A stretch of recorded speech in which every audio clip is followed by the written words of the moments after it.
Welcome back, everyone. And it's time now for our message. And would you welcome Sheila along? It's been a few weeks. So Sheila, welcome along. We look forward to your message today. Thank you. Thank you.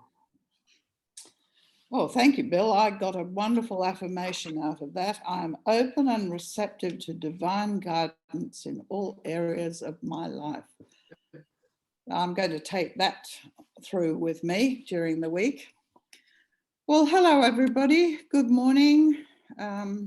Lovely to see you all. I come in sort of feeling slightly that everything important has already been said about Zeal. We had it all eloquently stated for us 3 times last week by 3 different speakers, and they used the best quotations and affirmations. So I'm feeling a bit like one of those hens in the ancient rural communities that when they spilt their grain on the inside of their huts, I believe the inhabitants used to bring their hens in to clear it up, and they'd also fed the hens at the same time. Only there's no mess here. I'm going to scratch for crumbs on the floor. I'm going to adopt a more free-ranging, frisky approach, like the dogs in the park where I go to walk in the early morning. I have a coffee in the car first, and since it is a dog park, people initiate conversations with each other around their dogs. And because I'm a regular, I'm included. But last year, well, 18 months really, when the pandemic was first on and continued in earnest, and while we were adjusting to our new solitary habits, I sat in the car much longer than usual, observing the dogs and their owners from a distance, and it actually became a daily pleasure. I was delighted to witness the sheer exuberance of those dogs. Their behaviour was unchanged. On first arrival, they took off at full speed, running from one end of the park to the other. They just ran for the sheer sake of running, not caring much where they were going, over and over again, looping backwards and forwards in big crazy circles, and then dashing back into the distance, only returning as they began to tire themselves out. So this was zeal, expressing in the joy of movement for its own sake at full capacity. Watching this was immensely reassuring. This typical behaviour was completely unaffected by what was transforming almost every other activity in the human world beyond recognition. The behaviour of children who continued to laugh and play and be curious about the world and do exactly the same things that children have always done at different stages of their development, down through the ages, gave me the very same feeling. It was wonderful to be reminded of the enduring patterns of life and existence, to see the same cycles and progressions we observe within the cycles of the natural world, impelled by principles, forces, and powers way beyond the understanding and functioning of the human world and intellectual mind. And in spite of everything that has happened to us over the last 18 months or so, it is now the season of spring in Australia, a time for renewal and fresh growth. And I imagine that we can continue to expect the seasons will go on turning no matter what else is happening. Knowing these things lifts my morale and reminds me to sustain belief in an eventual return to life exemplified by behaviour and habits that will express our enthusiasm for the day ahead. Despite what various experts and politicians are telling us that our lives will never be the same again after COVID. I wonder what is really true. What are they really commenting upon? The old axiom, "These things too shall pass," springs to mind. Things may well take on a different shape, But those dogs demonstrate the power of something that is beyond change.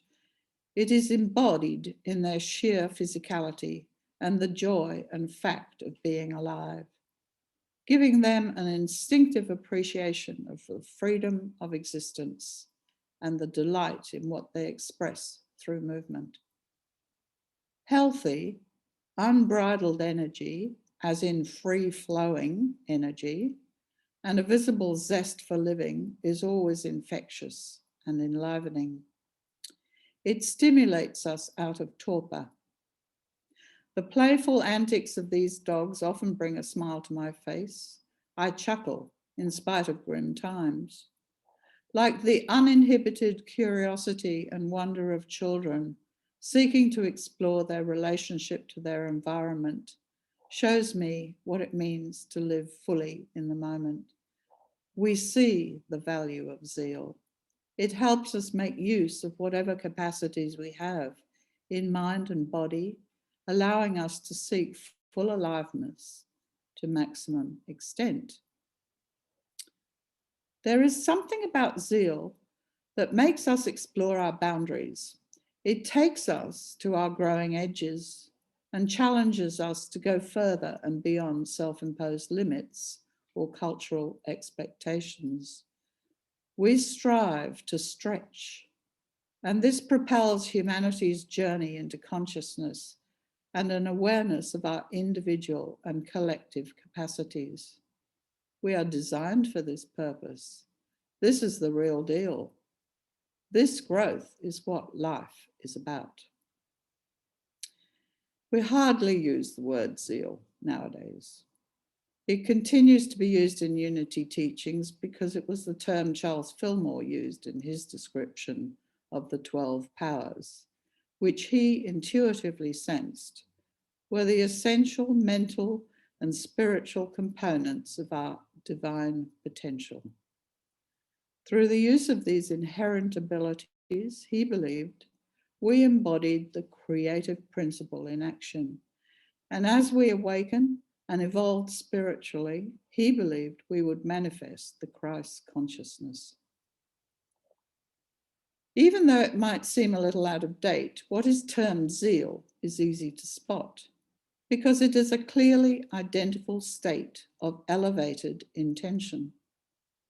We are able to observe this in others by the way they behave around something that is important to them.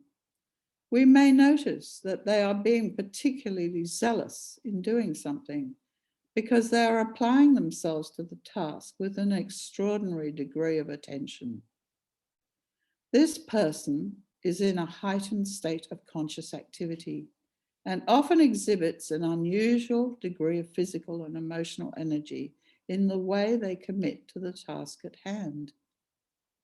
They are often exceptionally fixated upon a particular outcome associated with their actions, and this state of excitement arouses their power of will, which in extreme form can easily tip them over the edge of what is proportionate and reasonable. If anyone focuses their attention on a goal to the exclusion of almost everything else, they will need to be very careful, because if this stance is not moderated and relaxed, they will soon find themselves on a downward trajectory of some kind over the long haul. An unusual degree of energy seems to become available when the emotion of zeal is catalyzed, and it couples with a very dedicated, focused, persistent, and driven mindset. The danger is in becoming obsessed with whatever is holding the person's interest. Whether it is directed towards an idea, task, concept, activity, or a particular cause, everyone is capable of experiencing and exhibiting this kind of engagement and passion. The intensity is not necessarily a bad thing. Zeal can act like rocket fuel. Think of NASA and the launch pad area of Cape Canaveral. Most of us have seen the pictures that show how much rocket fuel was burned up before the Apollo lunar mission could even leave the ground on its journey into outer space. That burn-off of high-potency fuel makes it a mighty impressive display of power. It was an awesome sight to see those gigantic Saturn rockets lift off the ground, defying the laws of gravity, and hurtle straight upwards until they broke through the Earth's atmosphere. Zeal is a bit like that. It is a high potency and expensive fuel, and when it gets fired up, is potentially an all-consuming energy if we allow it to be. But it is extremely valuable and even essential for undertaking big projects and showing both to ourselves and to the world that we are genuinely serious about our intentions. We need a significant display of inner force to ignite and drive the action forward in order to break through a barrier of some kind, in order to allow for further development and exploration. We need a force that overcomes the inertia that might otherwise prevent or block the pathway. However, if we continue to burn mental and emotional energy at the same high intensity for too long, we enter dangerous territory. It is all too easy to lose our sense of proportion, and with the loss of perspective comes willful tenacity and inflexibility. We become like a dog with a bone that starts off playing in a tug of war with another dog, but then becomes increasingly ferocious and even more determined until finally it is unable to let go. And at that stage, there needs to be outside intervention because the game has gone too far. The energy that began as zeal has become the all-consuming fire, damaging to ourselves and destructive to the lives of others. And we don't have to look very far to find examples of this potent psychic force being misused and misapplied. Religious zeal has led to fanaticism, rigidity, hatred, and terror down through the centuries. Religious difference has been one of the major causes for killings and still is in some parts of the world. We can see commercial zeal leading to overproduction and supply and the enormous wastage, together with the wanton destruction of natural resources for the benefit of a transitory and cheap gain. Political zeal can lead to national inflation and militaristic action, leaders and tyrants, revolutionary violence, genocide, and chaotic displacement of peoples, ongoing social and societal instability, and the human misery of war. The will to power is in all of us, and dreams of conquest or appropriation of one thing or another only too frequently leads us astray.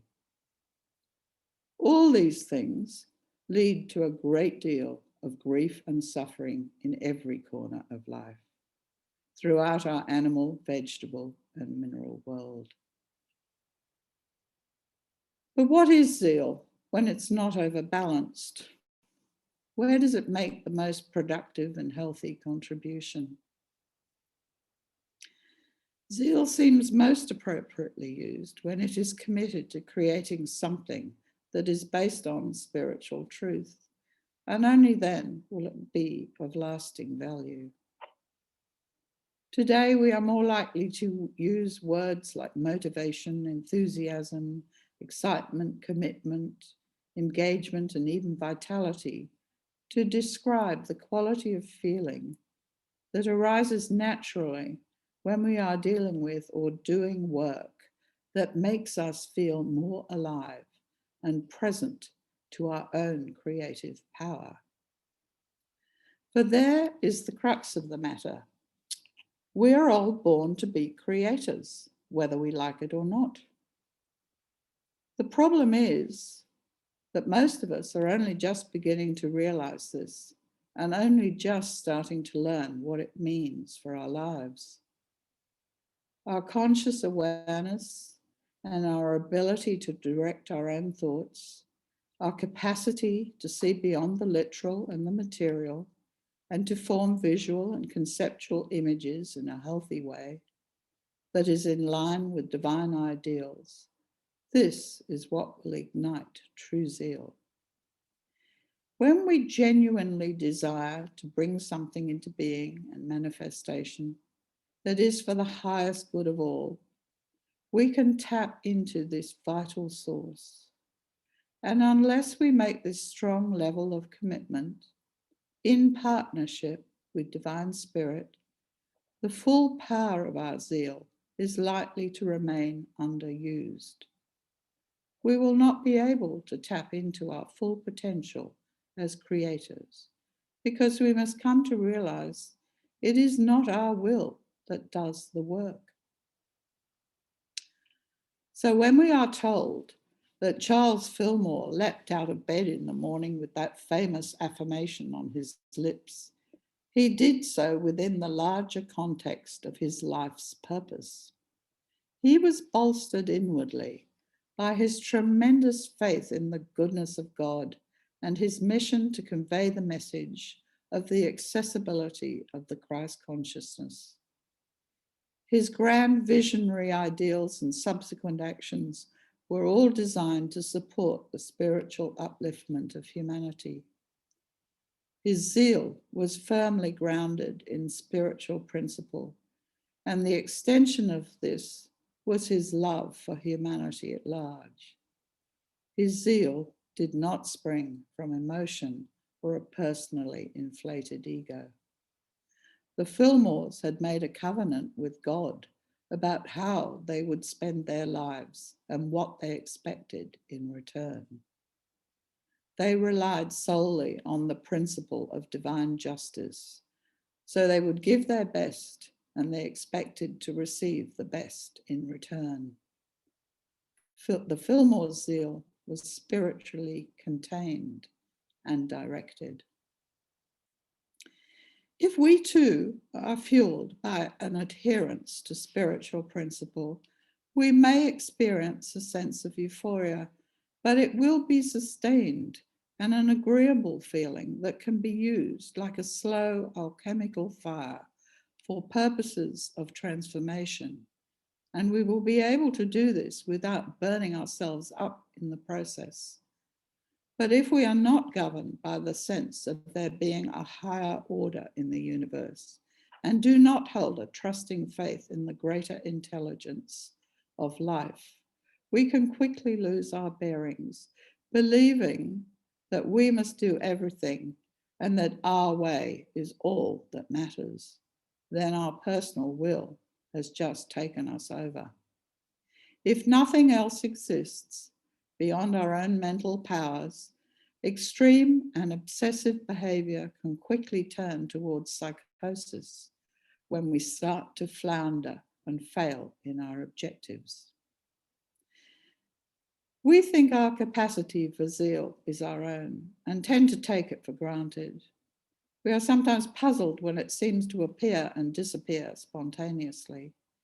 We start a project with great quantities of energy at our disposal and the feeling that nothing at all can get in the way to defeat us. But then we notice that this feeling gradually or suddenly declines until we have to admit we have lost that crisp creative edge. What has happened here is that we have tried to do it all by human will alone. We have not tapped into the greatest source of power there is. During the last 18 months, we have been through some unusually dramatic events. It is most likely that if we have not turned to spirit in whatever form we know it, we will have struggled greatly with our experience. In early 2020, we were alerted to an urgent need that demanded a great deal of determination and sacrifice. Even though we were initially motivated by a justifiable caution, even fear, we were shocked enough to be keen to comply with the effort required. Most of us did what we were asked to do to address an immense, unforeseen problem, which manifested on a global scale. And during this early period, we were highly charged, in a state where we focused with laser-like precision on the need to reverse our normal ways of living. We adapted quickly and became absorbed in the challenge. 18 months down the track, that sharp focus has relaxed. We may now be languishing a little and experiencing a temporary loss of energy and motivation that normally occurs after a long period of effort and endurance. So how can we access zeal when we don't feel it? It would be fair to say that our zeal is related very closely to our sense of purpose in life. When it aligns with our deepest values and beliefs about the world and our place in it, we are likely to get the most and best out of ourselves. By contrast, if we take something on willfully and impersonally, we will not have the same access to staying power or the brilliance that might otherwise be present if we are expressing what comes from the spiritual heart and expresses the divine and the divine ideals. It is, after all, our inner relationship to spirit and the decision to live as expressions of the divine will that releases the power of conscious creation in its full awesomeness. And if we use and understand the power within us and act from this consciousness, we become the masters of our own destiny and can draw from a deep, everlasting well of rich resources within. Spiritual truth is the real zeal, the Alpha and the Omega. It is the eternal flame. So thank you and namaste.